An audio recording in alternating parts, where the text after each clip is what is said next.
Mais um corte do Bopismo pra você e não custa nada você clicar, deixar o like e se inscrever no canal. Vai me ajudar pra caramba e eu conto com você. Será que vem um furo de reportagem?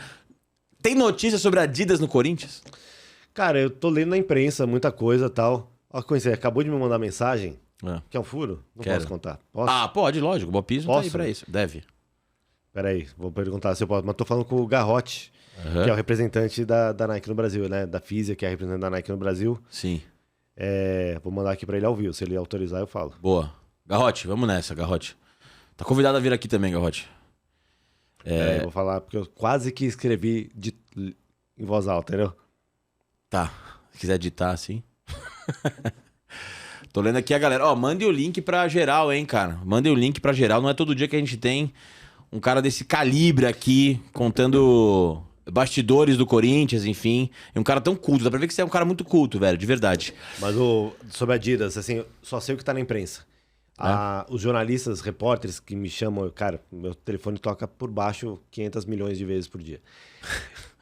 Eu falo, cara, eu não sou a pessoa que te dá off, eu sou a pessoa que não fala off, eu sou a pessoa que fala pra todo mundo pra não dar off. Segurar. Pode sim. A notícia é o seguinte. Furo no Bopismo. Amanhã lança a camisa 2 nova do Corinthians. Não é um furo gigante, tá? Não tem contratação. Furinho no Bopismo. Mas é um furo legal, pro torcedor adora. A gente vai lançar a nova camisa que a gente lançou contra o Flamengo no Maracanã, a camisa do Mundial de 2000, 25 anos, né? O Jubileu de Prata, que é aquela que tem a manga preta e aqui branca. Aí vai lançar a oposta, que é preta aqui e a manga branca. E é legal pra caralho, linda essa camisa. Assim, Garrote, desculpa, a camisa preta All Black, essa acho que nunca vai ter outra tão bonita, assim, vai demorar. Absurdo. Um dia eles vão acertar. Sim. Mas essa camisa do Corinthians, ela é muito legal, e assim, pro torcedor que tiver oportunidade, pega a camisa na mão, ela é cheia de detalhe. Você vê a malha dela, tem o símbolozinho do Corinthians pequeno, tem umas linhas de gol. Dentro de tudo que tá impresso, tem algum detalhe. É uma camisa cheia de coisa. E nas costas, a camisa 8, tem o Rincon comemorando, porque o Rincon foi o capitão da conquista. Então é uma camisa especial essa do Jubileu. Quando que lança? Ó, lança amanhã às 10 e começa a vender dia 15, no dia do jogo. Sensacional. O Corinthians vai jogar com essa camisa quinta-feira contra o Racing do Uruguai. Ah, é? É. Pô, que legal essa homenagem ao Rincon, cara. Legal. E a gente jogou contra o América de Cali, que foi outro time do Rincon, e trocamos camisa. A gente fez uma camisa 8 do Rincon, demos pra eles fizeram, acho que é 14 que ele usava lá. Deram pra gente e usamos com um petzinho. Puta, legal. Rincon eterno. Tal. Incrível. Bem legal. Que legal, bem legal. Rincon é um dos subestimados pra mim. Jogar uma Sabe barbaridade. que o dia que ele morreu no acidente de carro, o Corinthians estava na Colômbia jogando contra o Deportivo Cali, que é o outro time da cidade. Então tem essa coincidência. É meio macabro, mas ao mesmo tempo tem um carinho ali, porque é um jogador que a torcida amava demais. Assim. Porra, uma fatalidade. Ele também era um dos símbolos daquele Corinthians absolutamente intimidador daquela época. Sim. Bom, vamos seguir aqui o papo. Cara, eu queria entender, assim, você que esteve do outro lado do balcão, né? Trabalhou na Globo durante muito tempo, na Bandeirantes, na Amazon, enfim, mas agora você tá dentro de um clube de futebol. Você, embora fosse corintiano, conseguia dimensionar o que é o Corinthians, o ecossistema Corinthians, a torcida do Corinthians? Porque, cara, eu já ouvi muito papo de jornalista que é do tipo assim, cara, não tem notícia pra dar do Corinthians, inventa. Porque, assim, dá audiência, dá ressonância, dá engajamento, as pessoas querem saber e tal. Eu tenho de fora uma impressão que é quase aquela frase do Juscelino, né? 50 anos em 5. Cada semana do Corinthians é um mês, assim, é uma intensidade, são tantas exclamações.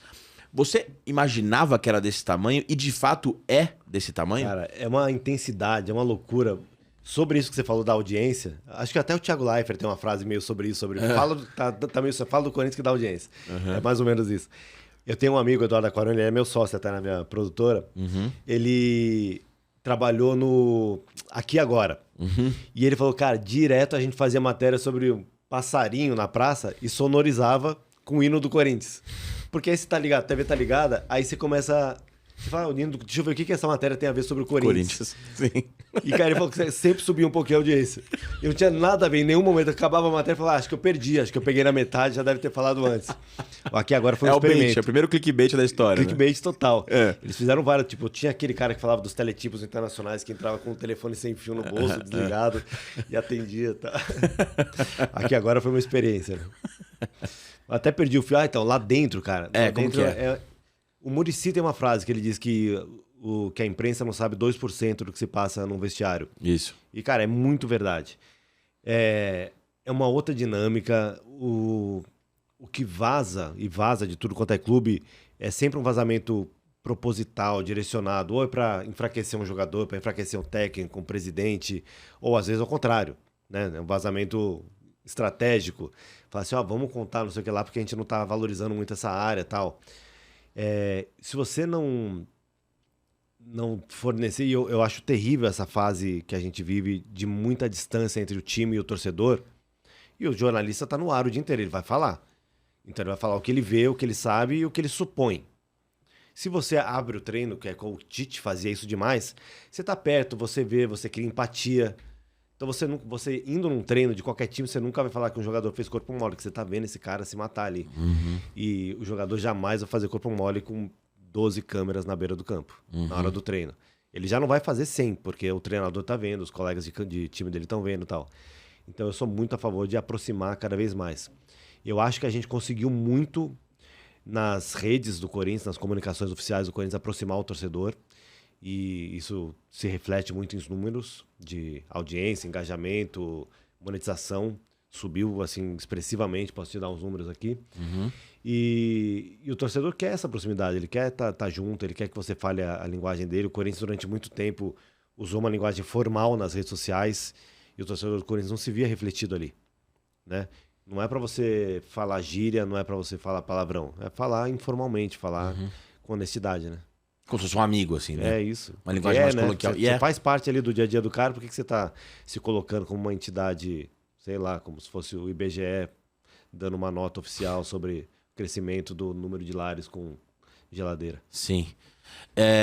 Você resvalou um pouco nisso agora. Você, como repórter, foi durante muito tempo repórter de campo, depois foi apresentador. Passa pela cabeça, o que você acha dessa coisa, desse fechamento para acompanhar o treino no dia a dia, assim?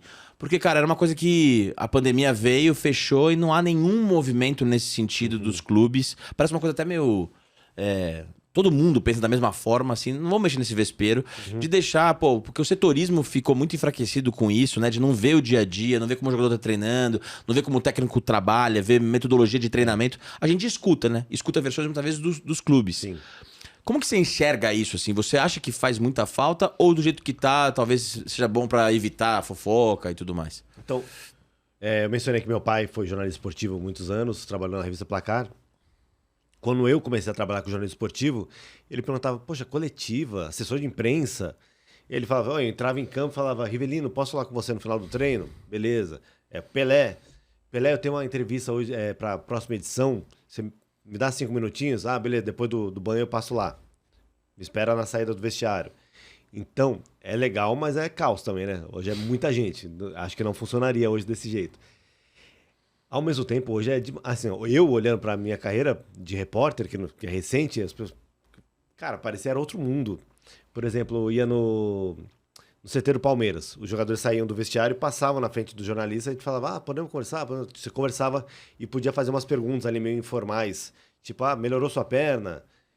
Que gol bonito. Aí o cara soltava uma frase que dava pra você usar, sabe? Ou então falava assim, nem sabia que você estava de fora da área com a perna esquerda. Você não viu nada ainda, sabe? Sempre saía uma frasinha que dá pra você usar. E hoje não existe, você não chega nem perto. Você tá atrás de um muro do outro lado da rua. Então eu não acho bom. O Tite, recentemente, no Corinthians, ele abria tudo quanto era treino. E tinha a parte que ele não queria que gravasse, que era principalmente aquele treino fantasma, que era o 11 contra 0. Cara, tem vários nomes, né? Que ele treinava e era tática, ele botava o time titular e simulava situações de jogo. E muito treinador faz isso. Quando ele começou a fazer aqui, já se fazia em alguns clubes da Europa. E ele falava, pode assistir, não pode gravar. Cara, e era muito didático. E aí terminava o treino, ele colava ali na rodinha de jornalistas e falava um pouquinho, explicava, por que você fez isso? Pra que serve tal coisa? Legal isso, cara. É muita você aprende, né? Porra. Como é que eu vou saber o que o técnico tá fazendo se ele não me explicar? Às vezes você olha, beleza, tá fazendo um treino de posse de bola. Tá fazendo um treino de defensivo de bola parada. Beleza. Tá vendo a posição. Lá, imagina que legal ver um treino do Arsenal, essas jogadas de bola parada do Arsenal que ficam 10 caras alinhados. Como que é o treino disso? É muito bom isso, cara. Isso, eles treinam com o time reserva ou eles treinam igual o Tite fazia com um bonequinho inflável, sei lá como é que eles fazem. Como é que você coordena isso para ninguém ficar impedido, enfim. É legal, né? E aí você vai comentar melhor, você vai reportar melhor. Esse distanciamento não é saudável. A gente conversa internamente, a gente conseguiu abrir o treino nos últimos meses várias vezes, mas muito menos do que gostaria. Mas a relação não é simples também com a imprensa. Ela é belicosa muitas vezes. Às vezes você fala uma informação e o repórter diz assim, não, mas eu tenho tal informação. Eu falo, tô te dizendo, tô te mostrando aqui, tô te comprovando que não é isso, é outra coisa. Ah, não, mas a minha fonte disse outra coisa. Eu falo, cara, eu tô tipo mostrando o documento, cara, como é que você tá... E sai, fala, em nota, Corinthians desmente. Fala, cara, não é em nota, o Corinthians comprova que não foi isso. Enfim, tem desgastes. E aí, nesse dia, vai ter um dirigente, vai ter um treinador, fala, não, cara, eu não quero abrir o treino para esse jornalista que ontem falou que eu sou burro, em outras palavras. Sei. Então, tem. Não vou dizer que não tem. Acho até certo ponto natural. Mas quanto mais você abre, mais natural vai ser isso. Por exemplo, quando o Corinthians vence, a gente posta um vídeo chamado Bastidores, que tem muita audiência. Muitos clubes, quase todos os clubes que têm uma TV, um canal próprio de comunicação, fazem uma versão de Bastidores, cada um tem a sua característica. Quando perde, não tem. Eu tentei no começo que a gente postasse mais. Corajoso. Mas, fui voto perdido, porque aí é o post... A torcida tá esperando qualquer coisa pra criticar. Sim. Então o Corinthians joga mal, perde por 1-0 pra alguém. E aí no dia seguinte você tem uma notícia, cara, sei lá, tal jogador volta de lesão, tá disponível. Aí eles vão lá usar esse post pra criticar a derrota do dia anterior. Sem dúvida. Seja o que for. E assim, as nossas redes, a gente fala de futebol profissional, feminino, a gente tem canal próprio de tudo, mas a gente usa a rede principal que tem maior alcance pra divulgar o basquete, o futsal, os esportes aquáticos, por aí vai. Só de esporte terrestre no Parque São Jorge tem 54 modalidades. Não, e aí você, no dia seguinte, numa derrota, fala Aí eu tenho que falar ali do futsal, olha, eu ia destacar essa turma, mas se eu botar aqui, os caras vão usar esse ponto pra falar mal. Vira saque, né? Mas eu ainda acredito, que se você fizer isso com recorrência, depois de um tempo, normaliza. Pode ser. Essa coisa do fechar o treino já virou... É meio que isso, né?